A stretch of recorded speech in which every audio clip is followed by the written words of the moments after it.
মুহাম্মাদের নাম জপেছিলি, বুলবুলি তুই আগে।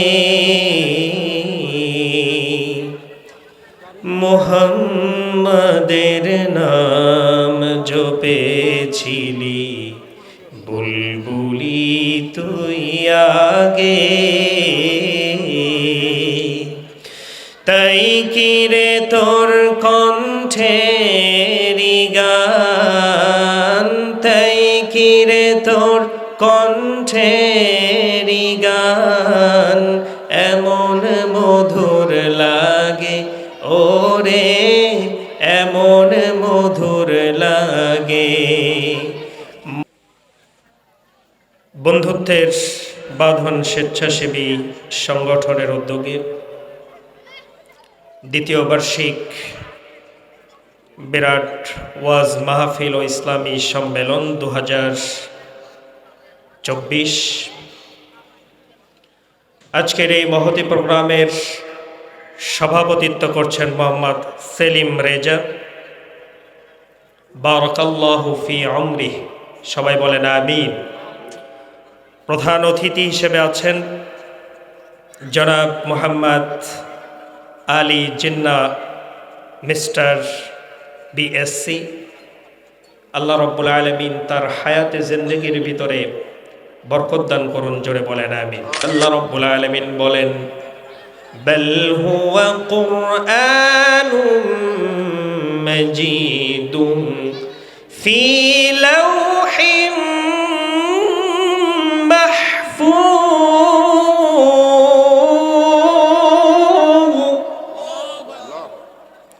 আল্লাহ রাব্বুল আলামিন বলেন, নিশ্চয় এইটা হচ্ছে কোরআন, আর এই কোরআনটা হচ্ছে মহিমান্বিত কোরআন।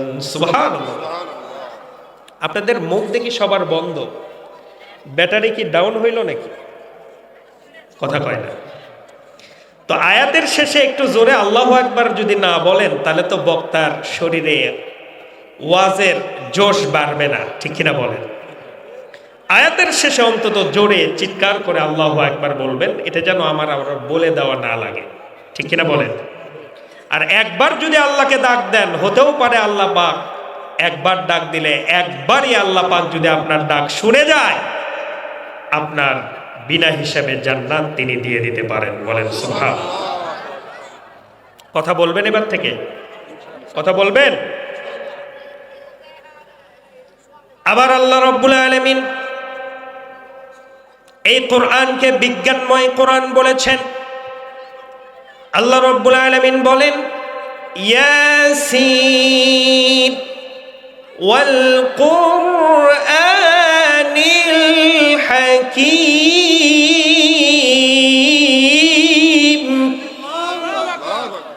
আল্লাহ রাব্বুল আলামিন বলেন, শোনো আমার বান্দারা, এই কোরআনটা হচ্ছে এমন কোরআন, যে কোরআনটা হচ্ছে বিজ্ঞানময়। সুবহানাল্লাহ। কোরআনের ভিতরে বিজ্ঞান আছে না নাই? আছে। আবার আল্লাহ রাব্বুল আলামিন এই কোরআনকে বলেছেন সুউচ্চ মহান কিতাব। সুবহানাল্লাহ বলেন। আল্লাহ রাব্বুল আলামিন বলেন, ওয়ালাকাদ আতাইনাকা সাবআম মিনাল مثاني والقرآن العظيم। আল্লাহ রাব্বুল আলামিন বলেন, শোনো বান্দা, এই কোরআন আমি তোমাদেরকে দিয়েছি, এই কোরআনের গুণ আমি বর্ণনা করছি, শুনে রাখো। এই কোরআনটা হচ্ছে সুউচ্চ মহান কোরআন। সুবহানাল্লাহ। আবার আল্লাহ রাব্বুল আলামিন এই কোরআনটাকে বলেছেন এটা হচ্ছে আরবি ভাষায়, আরবি ভাষার কোরআন। বলেন সুবহানাল্লাহ। আল্লাহ রাব্বুল আলামিন সুন্দর করে বলছেন, ইন্না আনজালনাহু কুরআনান আরাবিয়্যান লাআল্লাকুম তা'কিলুন।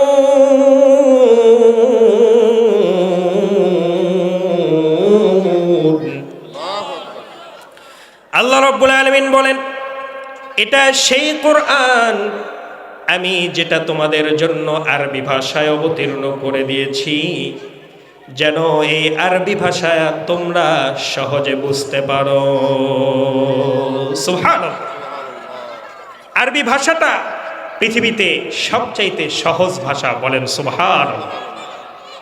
এই জন্য তো একটা মক্তবের ছাত্র আরবি ভাষা বলতে পারে, ঠিক না? একটা মক্তবের ছাত্র বাংলা না বলতে পারলেও সে কোরআন তেলাওয়াত করতে পারে, বলেন সুবহানাল্লাহ।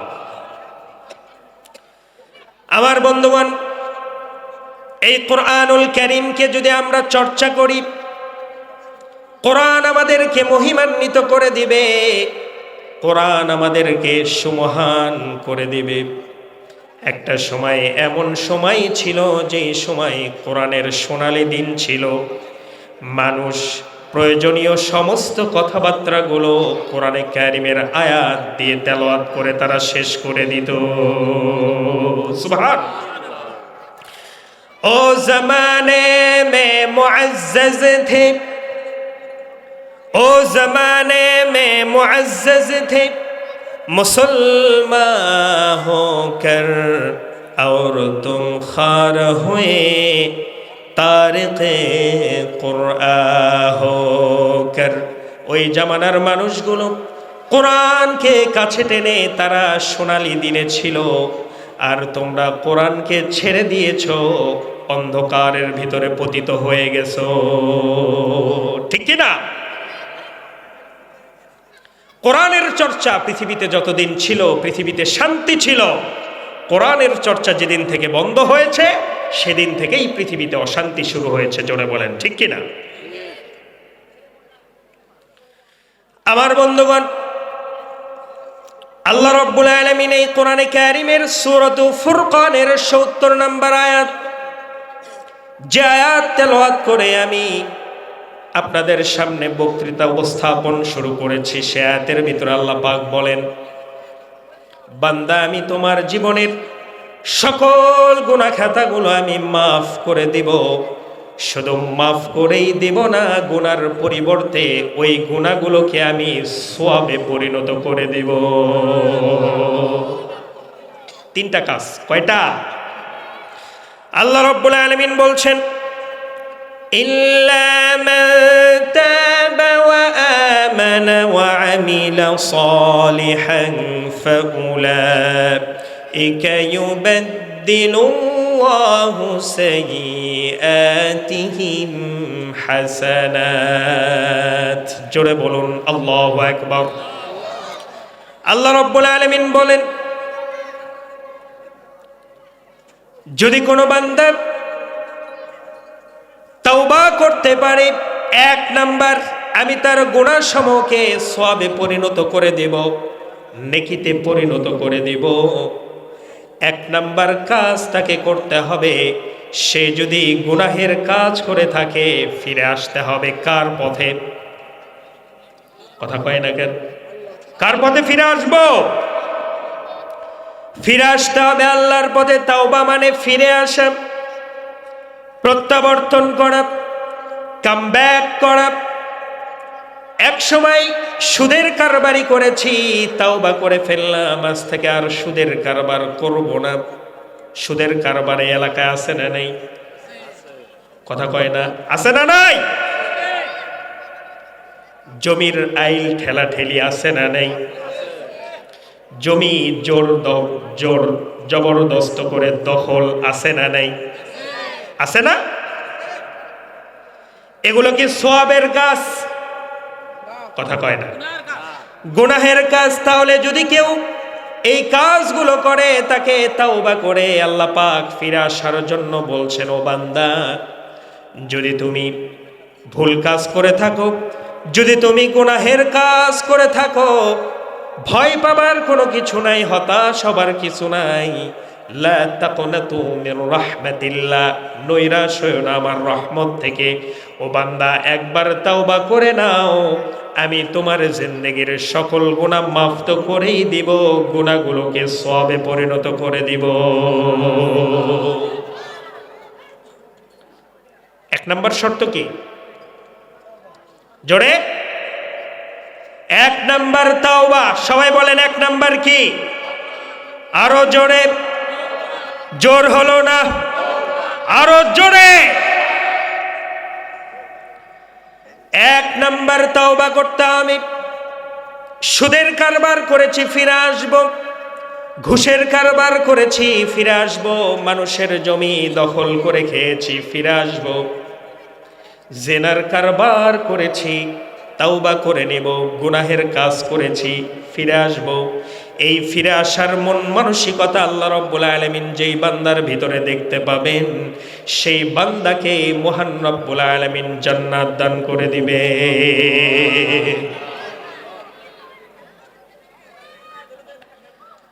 এই তাওবা প্রথম করেছেন হযরতে আদম আলাইহিস সালাম। কে? কথা কয় না। হযরতে আদম আলাইহিস সালাম পৃথিবীর প্রথম মানব, তিনি প্রথম মানব, তিনি প্রথম তাওবা করেছেন। তিনি কি করেছেন? ফাতালাক্কা আদামু মির রাব্বিহি কালিমাতিন ফাতাবা আলাইহি ইন্নাহু হুয়াত তাওয়াবুর রাহিম।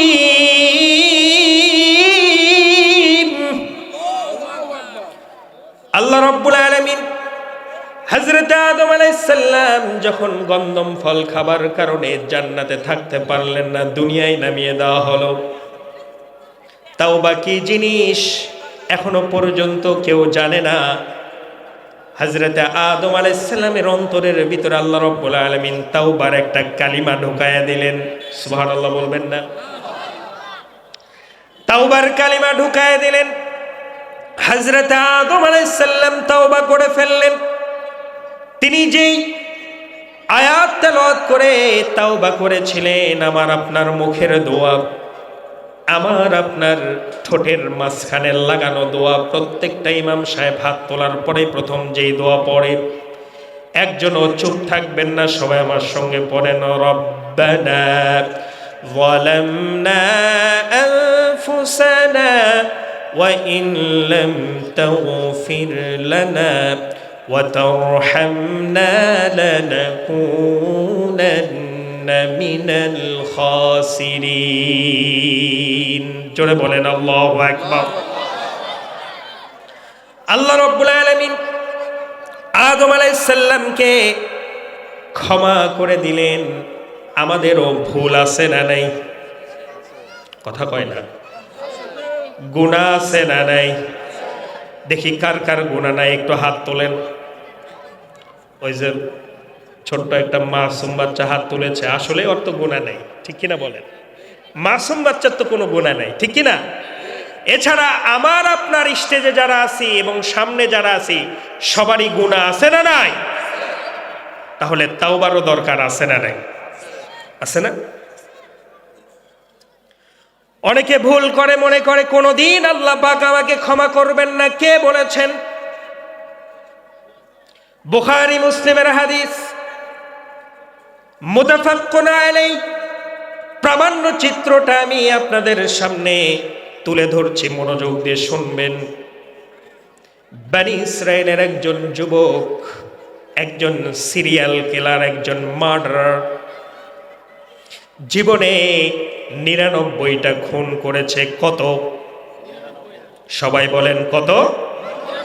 আরো জোরে, জোর হলো না, আরো জোরে। কয়টা খুন? ৯৯ খুন।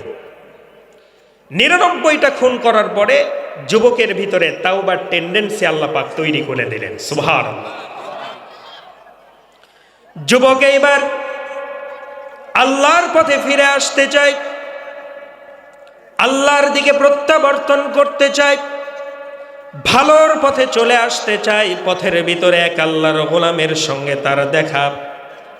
ডাক দিয়ে বলছেন, ও আল্লাহর গোলাম, আমি তো জীবনে 99 মার্ডার করেছি, 99 খুন করেছি, হত্যাকাণ্ড ঘটিয়েছি। আমি যদি আল্লাহর কাছে ক্ষমা চাই, আল্লাহ পাক কি আমাকে ক্ষমা করে দিবেন নাকি? একটু বলেন। ওই লোকটা বলছে, এতগুলো তুমি হত্যাকাণ্ড ঘটিয়েছো, এত বড় খুনি তুমি, জীবনে আল্লাহ তোমাকে ক্ষমা করবে না। সঙ্গে সঙ্গে খুনি তলোয়ার বের করে কাল্লা যেতে মেরে দিল। কয়টা হলো? কথা কয় না, ওয়াজ বুঝতেছেন? বুঝতেছেন না? কয়টা খুন হলো? আরো জোরে, জোর হয় নাই। 100টা খুনি খুন করার পরে তার ভিতরে আল্লাহ পাক তাওবার টেন্ডেন্সি তৈরি করে দিয়েছেন। রাতের বেলা তার ঘুম হয় না, খাবারের ভিতরে তার মন বসে না, সে তাওবা করতে চায়, ফিরে আসতে চায় ভালোর পথে। পথের ভিতরে আরেক আল্লাহর গোলামের সঙ্গে দেখা, ডাক দিয়ে বললেন, ও আল্লাহর গোলাম, জীবনে আমি 100টি খুন করেছি, আল্লাহর কাছে যদি আমি মাফ চাই, আল্লাহ পাক কি আমাকে ক্ষমা করবেন নাকি বলো? ওই আল্লাহর গোলাম ডাক দিয়ে বলছে, শোনো, তুমি যে এলাকায় বসবাস করো, এই এলাকায় থাকলে তুমি ভালো হতে পারবে না। আমার জানা মতে অমুক এলাকায় একটা বড় হুজুর আছে, তার কাছে যাও, তিনি তোমাকে কিছু তরিকা শিখাইয়া দিবেন, কিভাবে তুমি ভালো হতে পারবে, কিভাবে তাওবা করলে আল্লাহ পাক তোমাকে ক্ষমা করে দিবেন। যাও, ওই হুজুরের কাছে যাও, আমার মনে হয় আল্লাহ পাক তোমাকে মাফ করে দিবে। 100টি খুনি তাওবার নিয়ত করে নিজের এলাকা ছেড়ে ভালো হওয়ার উদ্দেশ্যে রওনা করলেন। সুবহানাল্লাহ বলে। পথের ভিতরে আজরাইল আলাইহিস সালাম এসে হাজির। আর কি কোনো উপায় আছে নাকি? আছে?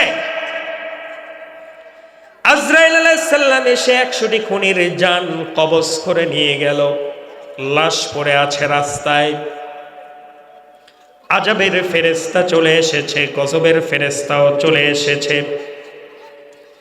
রহমতের ফেরেশতা চলে এসেছে। রহমতের ফেরেশতা ডেকে বলছে, এই 100টি খুনির আত্মাকে আমি নিয়ে যাব, কারণ সে তো ভালোর দিকে তাওবার নিয়ত করে যাচ্ছিল। ঠিক কিনা বলেন?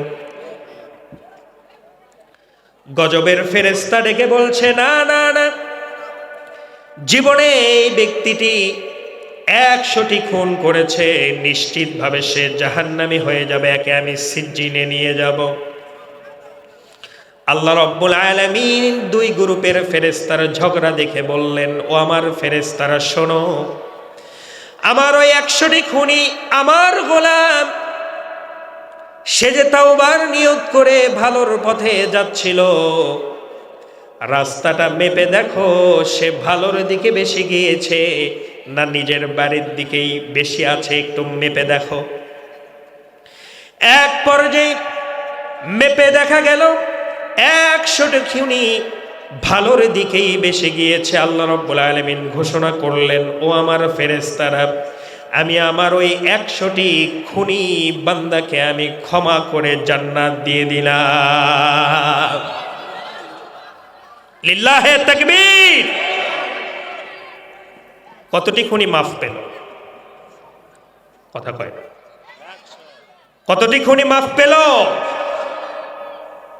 এখন বলেন, আমার আপনার 100টি খুন করার মতো কোনো গুনাহ আছে? তাহলে যদি ইখলাসের সঙ্গে তাওবা করতে পারি, মাফ পাওয়ার সম্ভাবনা আছে না নাই? আরো জোরে আছে না নাই? হুজুর সাল্লাল্লাহু আলাইহি ওয়াসাল্লামের যুগে একজন মহিলা সাহাবী, জুহাইনা গোত্রের জনাইকা একজন মহিলা সাহাবী, তিনি মনের অজান্তেই জিনা করে ফেললেন। জিনার গুনাহ মারাত্মক কিনা বলেন? বিয়ের পরে যদি কেউ জিনায় লিপ্ত হয়ে যায়, ইসলামী আইন হচ্ছে তাকে পাথর নিক্ষেপ করে হত্যা করতে হবে। ঠিক কিনা বলেন? الزانية والزاني فاجلدوا كل واحد 100 جلدة। জোরে বলেন আল্লাহু আকবার। আরেক জায়গায় আল্লাহ রাব্বুল আলামিন বলেন ওয়ালা তাকরাবুজ জিনা ইন্নাহু কানা ফাহিশা ওয়া সাআ সাবিলা। জোরে বলেন আল্লাহু আকবার। জিনার নিকটবর্তীও হয়ো না, এইটা মারাত্মক ধরনের খারাপ আচরণ, ঠিক কিনা বলেন? কিন্তু ওই মহিলা সাহাবী জিনা করে ফেলেছেন, নিজের ভুল বুঝতে পেরেছেন, তাওবা করতে করতে করতে করতে হুজুর সাল্লাল্লাহু আলাইহি ওয়াসাল্লামের সামনে আসলেন। মুসলিমের হাদিস, প্রামাণ্য চিত্রটা আপনাদেরকে বলছি। রাসূলের সামনে এসে বললেন, ইয়া রাসূলুল্লাহি, আমি তো জিনার মতো গুনাহ করে ফেলেছি, ব্যভিচার করে ফেলেছি। ইয়া রাসূলুল্লাহ, ইসলামী আইন অনুযায়ী যেই আইন প্রয়োগ করে আমার বিচার করা যায়, সে আইনটা আমার উপরে প্রয়োগ করেন। দুনিয়ায় আমার বিচার হয়ে যাক, জিনার গুনাহ মাথায় নিয়ে কিয়ামতের কঠিন ময়দানে আল্লাহর সামনে দাঁড়ানোর সাহস আমার নাই। সুবহানাল্লাহ বলবেন না? মহিলা সাহাবী এসে বলছেন, ইয়া রাসূলুল্লাহ, আমি তো জিনা করে ফেলেছি। রাসূল বলছেন, না, তুমি জিনা করো নাই। মহিলা সাহাবী বলছে, ইয়া রাসূলুল্লাহ, আমি তো জিনা করে ফেলেছি। রাসূল বললেন, না, তুমি জিনা করো নাই। দ্বিতীয়বার স্বীকৃতি দিলেন মহিলা, ইয়া রাসূলুল্লাহ, আমি জিনা করেছি। তৃতীয়বার রাসূল বললেন, ও মহিলা, তুমি জিনা করতে পারো না। এবার রাসূল ডেকে বললেন, এবারও সেই মহিলা বললেন, ইয়া রাসূলুল্লাহি, সরল স্বীকারোক্তি দিচ্ছে, রাত সাক্ষী দিচ্ছে, আমি জিনার গুনাহ করে ফেলেছি। দেখেন কি যুগ ছিল, পুলিশ লাগলো না, আসামি নিজে এসে ধরা দিল, ঠিক কিনা বলেন? ইসলামী আইন যদি চালু হয়, এখনো চোর চুরি করে নিজে এসে ধরা দিয়ে দিবে, পুলিশের দরকার হবে না, ঠিক কিনা বলেন? জমি দখল আর কেউ করবে না যদি ইসলাম কায়েম হয়ে যায়, ঠিক কিনা বলেন? ইসলাম যদি কায়েম হয়ে যায়, সোনার বাংলাদেশটা সত্যিকারের সোনার বাংলাদেশে পরিণত হয়ে যাবে, ঠিক কিনা? মহিলা এসে বলছেন, ইয়া রাসূলুল্লাহ, জিনার যে হাদ হয়, এই হাদটা আমার উপরে প্রয়োগ করো, আইনটা আমার উপরে প্রয়োগ করো। রাসূল বলছেন, ও মহিলা, তুমি যে জিনা করেছ, এই জিনার ফলে তোমার পেটে বাচ্চা এসেছে নাকি? মহিলা সাহাবী বলছেন, ইয়া রাসূলুল্লাহ, আমার পেটে বাচ্চা এসেছে। রাসূল বলছেন, শোনো মহিলা, জিনা করেছো তুমি, তোমার পেটের ভিতরে যেই সন্তান আছে সেই সন্তানের কোনো দোষ নেই। অতএব সন্তান ডেলিভারি হওয়ার পরে তোমার উপরে হদ আইন জারি করে দিব। সুবহানাল্লাহ। মহিলা চলে গেলেন, কিন্তু মনে তার প্রতিক্রিয়ার সৃষ্টি হয়েছে। সে মনে মনে তাওবা করতে লাগলো। সন্তান ডেলিভারি হওয়া পর্যন্ত সে অপেক্ষা করতে লাগলো।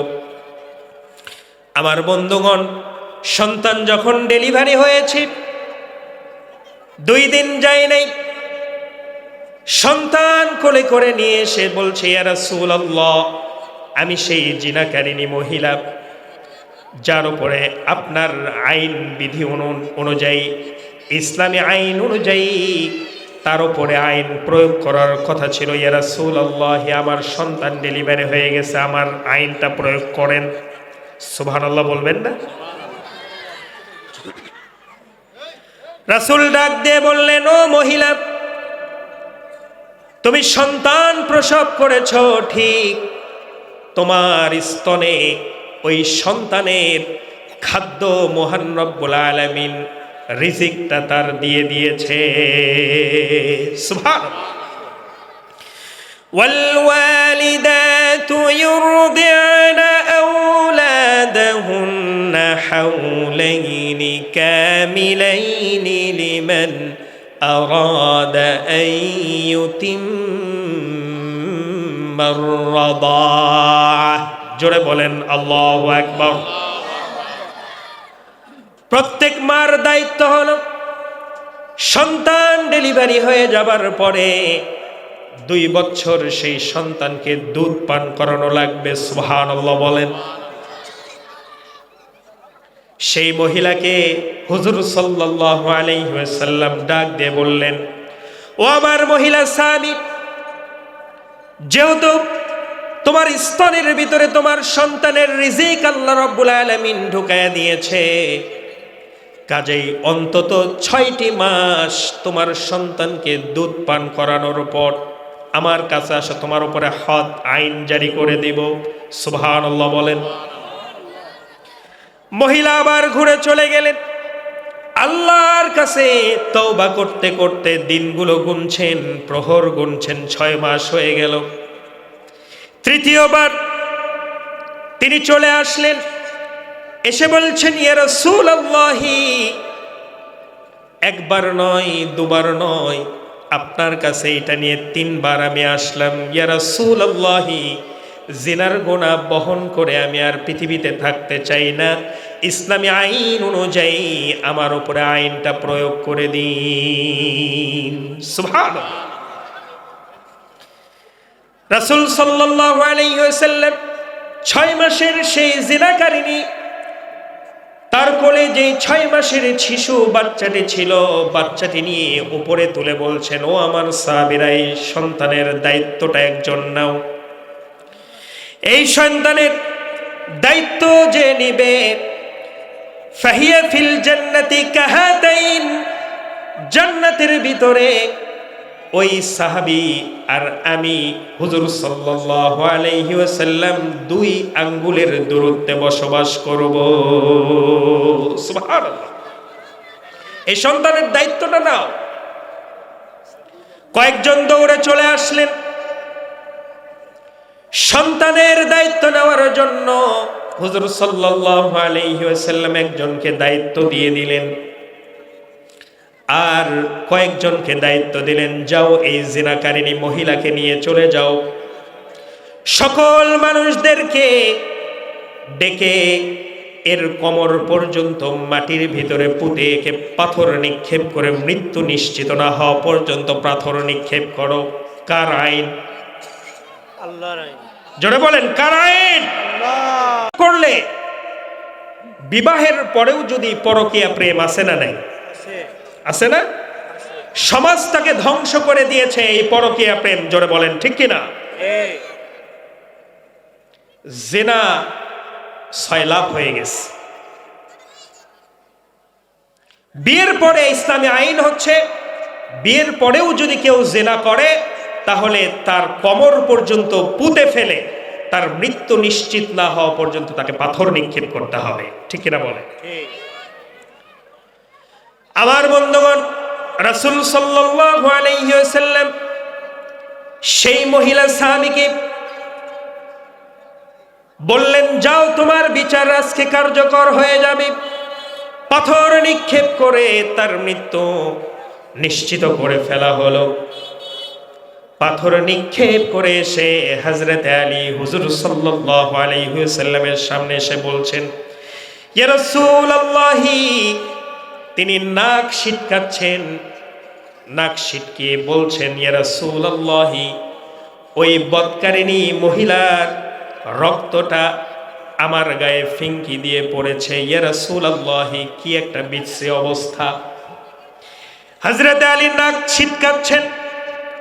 রাসূল ডাক দিয়ে বলছেন, আলী রে, নাক ছিটকায়ও না।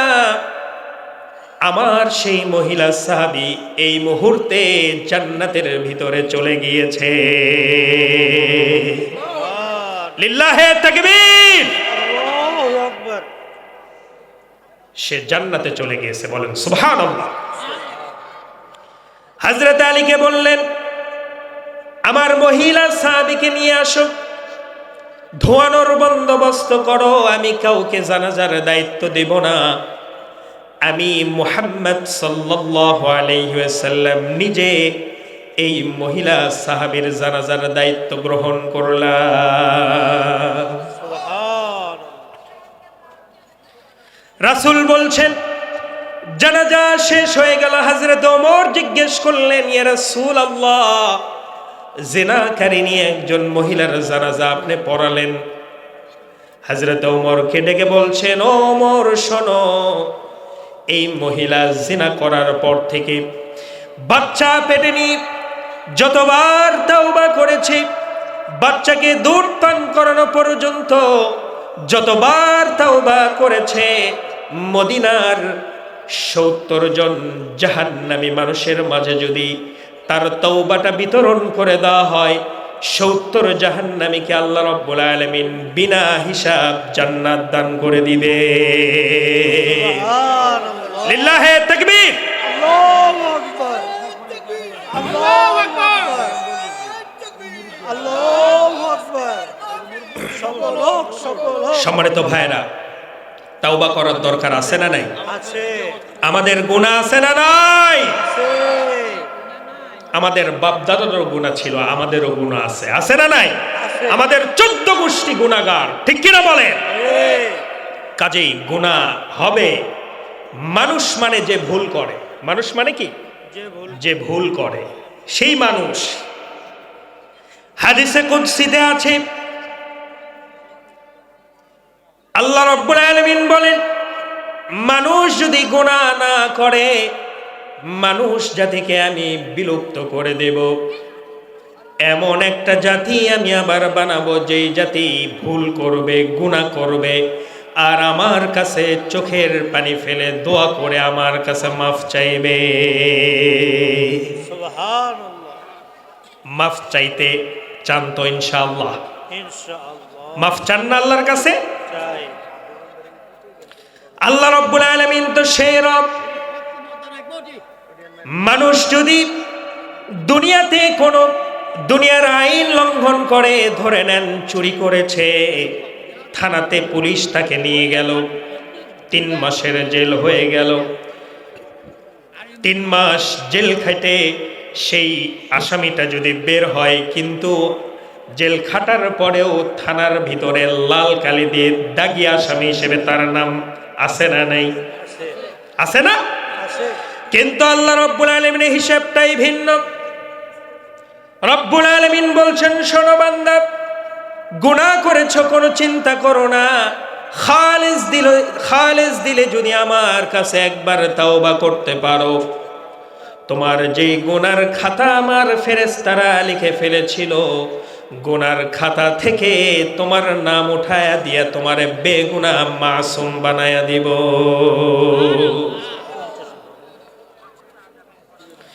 যেই বান্দা তাওবার নিয়ত করে ওযু বানায়, হাত দুটো ধৌত করে, হাতের গুনাহগুলোকে আল্লাহ রাব্বুল আলামিন মাফ করে দেন। বলেন আল্লাহু আকবার। আল্লাহু আকবার। মুখমণ্ডল ধৌত করেন, মুখের গুনাহগুলোকে আল্লাহ পাক মাফ করে দেন। মাথা যখন মাসেহ করে, সেই তাওবাকারী বান্দা চিন্তা শক্তি যারা যত গুনাহ হয়েছে আল্লাহ পাক মাফ করে দেন। বান্দা যখন পা দুটো ধৌত করে, পা দ্বারা যত গুনাহ হয়েছে আল্লাহ পাক মাফ করে দেন। বান্দা যখন বাড়ি থেকে বের হয়ে মসজিদের দিকে 1 পা করে হেঁটে হেঁটে যায়, প্রত্যেকটা কদমে কদমে 10টা করে নেকি হয়ে যায়। বান্দা যখন আল্লাহর সামনে নামাজে এসে দাঁড়িয়ে যায়, আল্লাহ স্বয়ং ওই বান্দার সামনে এসে দাঁড়িয়ে যায়। নামাজে হয় প্রেমের খেলা, সকল গুনাহ আল্লাহ রাব্বুল আলামিন মাফ করে দেন। আমার বন্ধুগণ, সকল গুনাহ যদি মাফ করে আমরা জান্নাতে যেতে চাই, প্রথম যেই কাজ করতে হবে, কি করতে হবে বলেন? তাওবা করতে হবে। আরো জোরে বলেন, কি করতে হবে? আমি বলেছিলাম 3টা আমলের কথা বলবো। 1 নাম্বার চলে গেল, এবার আসেন 2 নাম্বার আমল।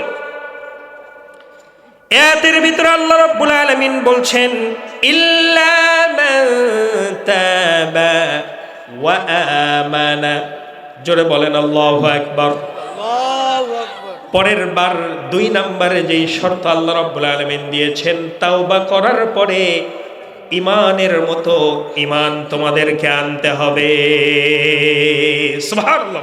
সুবহানাল্লাহ। কিন্তু আজকে আমাদের ইমানটা কি? কচু পাতার পানির উপরে যেরকম পানি টলমল করে, আমাদের ইমানটা এরকম, ঠিক কিনা বলেন? দুধের ভিতরে পানি দেয় ইমানদার আছে না নাই? 10 বার হজ করে এসেছে, এখনো সুদের কারবার ছাড়তে পারে না এমন হাজি আছে না নাই? ইমানদার দাবি করে 5 ওয়াক্ত নামাজ পড়ে, কিন্তু বাম দলের দালালি করে আছে না নাই? বাম দল করে 1000 দিন যদি আপনি নামাজ আদায় করেন, আপনার নামাজ কবুল হবে না। আমার বন্ধুগণ, 2 নাম্বার ঈমান আনতে হবে। আমরা তো পেটের ভিতর থেকে হয়ে ঈমান পেয়ে গেছি, মুসলমানের সন্তান হয়ে গেছে, আল্লাহর বড় নিয়ামত। সবাই বলেন আলহামদুলিল্লাহ। সবাই বলেন নাই, জোরে বলেন আলহামদুলিল্লাহ। কিন্তু এমন একটা সময় ছিল, যেই সময় ঈমান আনার কারণে বাড়িঘর ব্যবসা বাণিজ্য ছেড়ে হিজরত করা লেগেছে, ঠিক কিনা? দেখেন তাদের ঈমান কেমন ছিল। মক্কার একজন বিশাল বড় বিজনেসম্যান, 10 জন জান্নাতের সুসংবাদ প্রাপ্ত 10 জন সাহাবীর একজন, নাম হচ্ছে আব্দুর রহমান ইবনে আউফ রাদিয়াল্লাহু তাআলা আনহু। রাসূল সাল্লাল্লাহু আলাইহি ওয়াসাল্লাম হিজরত করলেন, সঙ্গে নিয়ে গেছেন একজনকে, সেটা হচ্ছে আবু বকর রাদিয়াল্লাহু তাআলা আনহু। পরের দিন কাফেরদের নির্যাতন শুরু হয়ে গেছে। সাহাবী যারা বড়লোক সাহাবীর ভিতরে যেই সমস্ত সাহাবী ছিল, তার ভিতরে আব্দুর রহমান ইবনে আউফ মক্কার বিশাল বড় ধনী, অনেকগুলো বাগানের মালিক। আমার বন্ধুগণ, আবু জেহেলের লোকজন এসে বাগানগুলো নিয়ে নিল, রমরমা ব্যবসাগুলো দখল করে ফেলল। গত 15 বছরে এরকম দখল বাংলাদেশের মানুষ লক্ষ্য করেছে, ঠিক কিনা বলেন? ঠিক না? এইভাবে দখল করে নিল। হযরত আব্দুর রহমান ইবনে আউফ তিনি মক্কায় থাকতে পারলেন না, মদিনার উদ্দেশ্যে রওনা হয়েছেন। বাড়ি থেকে একটা কাপড় পর্যন্ত নিতে পারেন নাই।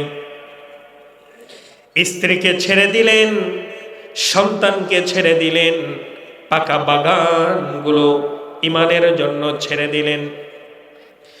ধুধু মরুপথ, পাহাড়ের মতো পথগুলো অতিক্রম করে তিনি অনেক কষ্ট করে মদিনায় পৌঁছে গেলেন। মদিনায় যখন তিনি পৌঁছেন, সেই সময় ছিল তাহাজ্জুদের সময়, একটু পরে ফজরের সময় হবে। মদিনার মসজিদে তিনি গিয়ে বসে পড়লেন। কিছুক্ষণ পরে হুজরাখানা থেকে রাসূল সাল্লাল্লাহু আলাইহি ওয়াসাল্লাম নামাজ পড়ানোর জন্য বের হয়ে আসলেন। ফজরের নামাজ শেষ হয়ে গেল। নামাজ শেষ হয়ে যাবার পরে রাসূল সাল্লাল্লাহু আলাইহি ওয়াসাল্লাম সাহাবীদের দিকে যখন তাকিয়ে বসলেন, দেখলেন কে যেন ক্ষীণকায় অবস্থায়, জনকীর্ণ অবস্থায় কে যেন পিছনে বসে আছে। মহিলার সঙ্গে বেশি তো মহিলাদের ওয়াজটা একটু ভালো দিই। জি ইনশাআল্লাহ। আমার বন্ধুগণ, পর্যায়ে রাসূল ডাক দিয়ে বলছেন, পিছনে চুলগুলো উস্কো খুস্কো, দাড়িগুলোতে বালু লেগে আছে, কে বসে আছো? হযরত আব্দুর রহমান ইবনে আউফ উঠে চলে আসলেন। এসে বলছেন, ইয়া রাসূলুল্লাহি, আমি অন্য কেউ নয়, বহুদিন সফর করে আমি আপনাকে খুঁজতে খুঁজতেই মদিনায় চলে এসেছি। সুবহানাল্লাহ বলবেন না? ঈমান আনেছেন, ঘর বাড়ি ছেড়ে দিতে হয়েছে। রাসূল আব্দুর রহমান ইবনে আউফকে দেখে কেঁদে ফেললেন, ডাক দিয়ে বললেন, ও আব্দুর রহমান, মক্কায় তোমার ভরা বাগান ছিল, বিশাল বিজনেস তোমার ছিল, তোমার স্ত্রী ছিল, সন্তান ছিল। ওরে আব্দুর রহমান, এই সমস্ত পরিবার ছেড়ে, ব্যবসা ছেড়ে তুমি যে আমার কাছে চলে আসলে, তোমার কি একটু মন খারাপ হয় না? আব্দুর রহমান ডেকে বলেন, ইয়া রাসূলুল্লাহ, মন খারাপ তো দূরের কথা, ব্যবসার চাইতে, ইয়া রাসূলুল্লাহ, পরিবারের চাইতে, এমন কি আমার জীবনের চাইতে, ও ইয়া রাসূলুল্লাহ, আপনি আমার কাছে প্রিয় মানুষ। ব্যবসা দিয়ে কি করবো ইয়া রাসূলুল্লাহ? পরিবার দিয়ে কি করব? বাগান দিয়ে কি করব? আপনি আমার কাছে সবচাইতে প্রিয়। বলেন সুবহানাল্লাহ। রাসূল সাল্লাল্লাহু আলাইহি ওয়াসাল্লাম খুশি হয়ে গেলেন, ডাক দিয়ে বললেন, ও মদিনার আনসার সাহাবীরা, মক্কা থেকে আমার প্রিয় একজন সাহাবী এসেছে, আব্দুর রহমান ইবনে আউফ। মক্কায় যার বিশাল ধন সম্পদ ছিল, স্ত্রী ছিল, বাল বাচ্চা ছিল। কে আছো ও আনসারী সাহাবী? কে আছো আমার আব্দুর রহমানকে নিজের ভাই বলে ঘোষণা করবে? আল্লাহ রাব্বুল আলামিন তোমাকে এই ভাই ঘোষণা করার জন্য জান্নাত দান করে দিবেন। সুবহানাল্লাহ। অনেকজন দাঁড়ায় গেল। অনেকজন দাঁড়ানোর পরে সাদ ইবনে রাবিআ নামে একজন সাহাবী ডাক দিয়ে বললেন, ইয়া রাসূলুল্লাহ, মুহাজির সাহাবী যারা মক্কা থেকে এসেছিল, অনেককে আপনি সাহাবী ভাগ করে দিয়েছেন। ইয়া রাসূলুল্লাহ, আব্দুর রহমান ইবনে আউফকে অন্তত এবার আমাকে দান করে দেন। সুবহানাল্লাহ। ইয়া রাসূলুল্লাহ, আমি এক বাবার এক সন্তান, আব্দুর রহমান ইবনে আউফকে আমার ভাই বানায়া দেন। সুবহানাল্লাহ। এবার রাসূল সাদ ইবনে রাবিআ এবং আব্দুর রহমান ইবনে আউফকে ভাই বানায় দিয়া তাদেরকে বাড়িতে পাঠায় দিলেন। সাদ ইবনে রাবিআ আব্দুর রহমান ইবনে আউফকে বাড়িতে নিয়ে গিয়ে ফিতা ধরেছেন। সুবহানাল্লাহ বলেন। কি ধরেছেন? ফিতা ধরেছেন। ধরে বলছেন, যেহেতু নবীজি তোমাকে আমার ভাই বানিয়ে দিয়েছেন, যেহেতু আমার বাবা ইন্তেকাল করেছেন, কাজেই আজ থেকে আমি যেহেতু আপনার ভাই, সেজন্য এই বাড়িটাকে আমরা দুই ভাগে ভাগ করে নিব। সুবহানাল্লাহ।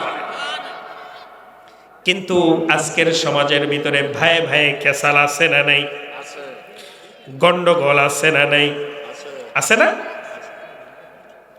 আমার বন্ধুগণ, ঈমান তিনি এনেছেন। এক পর্যায়ে সাদ ইবনে রাবিআ বলছেন, ও আব্দুর রহমান ইবনে আউফ, ও আমার ভাই, তোমার যেহেতু মক্কায় স্ত্রী ছিল, তুমি এখন মদিনায় এসেছো সকল কিছু ফেলে। তুমি যেহেতু যুবক মানুষ, তোমার বিবাহের দরকার আছে। আমার দুইটা বউ আছে, একটা বউকে তালাক দিয়ে দিব। ওই তালাক প্রাপ্তা নারীকে তুমি আমার ভাই তুমি বিয়ে করে নেবে। সুবহানাল্লাহ। এরকম ভ্রাতৃত্বের দরকার আছে না নাই? বন্ধুত্বের বাঁধন স্বেচ্ছাসেবী সংগঠন, কত সুন্দর নাম দেখেন দিয়েছেন। বন্ধুত্বের বাঁধন, ভাই ভাই বাঁধন যদি আমরা তৈরি করতে পারতাম, ইমানদার ইমানদারের ভাই, এক মুসলমান আর এক মুসলমানের ভাই, এইভাবে যদি সমাজ গড়তে পারতাম, বিরোধী কোন শক্তি আমাদের উপরে রক্তচক্ষু রাঙ্গাতে পারতো না। ঠিক কিনা? আজকে ভারত আমাদের উপরে চোখ রাঙ্গাচ্ছে, ঠিক কিনা বলেন? ভারতকে বলতে চাই, তোমাদের অনেক অস্ত্র আছে, তোমাদের অনেক সৈন্য আছে, কিন্তু আমাদের কোনো অস্ত্র না থাকলেও আমাদের অন্তরের ভিতরে ঈমানের অস্ত্র আছে। বলেন ঠিক কিনা? ৭১ রক্ত দিয়েছি, ২৪ রক্ত দিয়েছি। ইসলাম কায়েম করার জন্য যদি জীবন দিতে হয়, জীবন দেব, রক্ত দেব, রক্তের বিনিময়ে বাংলার জমিনে ইসলাম কায়েম করে ছাড়বো বলে ইনশাআল্লাহ। নারায়ে তাকবীর, আল্লাহু আকবার, নারায়ে তাকবীর, আল্লাহু আকবার। আমার ভাইরা, ঘরে ঘরে জানো আল কোরআনের আলো, ঘরে ঘরে জানো নারায়ে তাকবীর, আল্লাহু আকবার। আমার বন্ধুগণ, ভাই ভাই হয়ে গেলেন। এইভাবে করে তারা ভ্রাতৃত্ব বন্ধন করেছেন। ইসলাম এমনি এমনি আমাদের কাছে আসে নাই, ইমানের চড়া মূল্য দিয়েছিলেন। একজন মুরব্বী বলেছেন, মায়ের সম্পর্কে, মাদের সম্পর্কে, মেয়েদের সম্পর্কে কিছু বলেন, কিন্তু আবার চিঠি দিয়েছেন 5 মিনিটের মধ্যে শেষ করেন। আমি কি শেষ করব? শেষ করে দেব?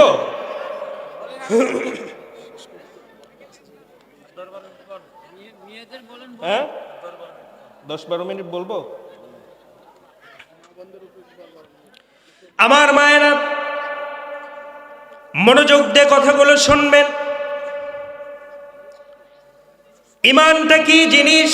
হযরতে আসিয়া আলাইহিস সালাতু ওয়াস সালাম ইমানের পরীক্ষা দিয়েছেন, দেন নাই? ফেরাউনের স্ত্রী ছিলেন, ফার্স্ট লেডি ছিলেন, পৃথিবীর ফার্স্ট লেডি। ফেরাউন ছিল রাজা, আসিয়া আলাইহিস সালাতু ওয়াস সালাম ছিলেন রানী। রানীর আসনটাকে ইমানের কাছে তুচ্ছ মনে করেছেন, ইমানটাকে বড় মনে করেছেন, ঠিক কিনা বলেন? রানীর আসনটাকে তিনি বিসর্জন দিয়েছেন। আমার মায়েরা, মনোযোগ দিয়ে কথাগুলো শুনবেন। ফেরাউনের যে অর্থমন্ত্রী ছিল, সে অর্থমন্ত্রী স্ত্রীও হযরতে মূসা আলাইহিস সালামের কাছে এসে কালিমা পড়ে এক আল্লাহর উপরে ঈমান এনে ইসলামকে কবুল করে নিলেন। সুবহানাল্লাহ বলেন। ফেরাউনের কানে বিচার চলে গেল যে তোমার স্ত্রী এবং তোমার অর্থমন্ত্রী স্ত্রী ঈমান এনেছে। এক পর্যায়ে দুজনকেই ফেরাউনের সামনে হাজির করা হলো। রাজ দরবারে হাজার হাজার মানুষকে ডাক দেওয়া হলো। এক পর্যায়ে আমার বন্ধুগণ, কড়াইয়ের ভিতরে, বিশাল কড়াই, তার ভিতরে উত্তপ্ত তেল গরম করা হলো। তেল গরম করার পরে ফেরাউন স্ত্রীকে ডেকে বলছে, ও আমার স্ত্রী, আমি ঘোষণা করে দিয়েছি, আনা রব্বুকুমুল আলা, আমি হচ্ছে রব। নাউজুবিল্লাহ বলেন। ও আমার প্রিয়তমা স্ত্রী, সারা জীবন তুমি আমাকে ভালোবেসেছো, আজকে হাজার হাজার মানুষের সামনে আমার ভালোবাসার প্রমাণ দিবে, আমি ফেরাউনকে তোমার রব হিসেবে ঘোষণা করবে। নাউজুবিল্লাহ বলেন। ইমানের পরীক্ষা চলে আসলো। আমার বন্ধুগণ, অর্থমন্ত্রী স্ত্রীকে পাশে দাঁড় করানো হলো। ফেরাউন ডেকে বলছে, ও আমার অর্থমন্ত্রী স্ত্রী, আমাকে রব হিসেবে মানো কিনা? তোমার কোলে তো 6 মাসের শিশু আছে, দুগ্ধপোষ্য শিশু। যদি আমাকে রব হিসেবে না মানো, তোমার ওই কোলের শিশুটাকে এই উত্তপ্ত তেলের ভিতরে আমি ফেলে দিব। নাউজুবিল্লাহ বলেন। কিন্তু অর্থমন্ত্রী স্ত্রীও তাকে রব মানলেন না। আল্লাহু আকবার বলেন। এক পর্যায়ে ফিরআউন রেগে গিয়ে, ক্ষেপে গিয়ে মায়ের কোল থেকে, নিজের অর্থমন্ত্রীর স্ত্রীর কোল থেকে দুগ্ধপোষ্য শিশুকে উত্তপ্ত তেলের ভিতরে নিক্ষেপ করে দিল। কিন্তু আল্লাহর কি কুদরত! 6 মাসের শিশুর মুখ থেকে আল্লাহ রাব্বুল আলামিন কথা বের করে দিলেন। বলেন আল্লাহু আকবার। আল্লাহু আকবার।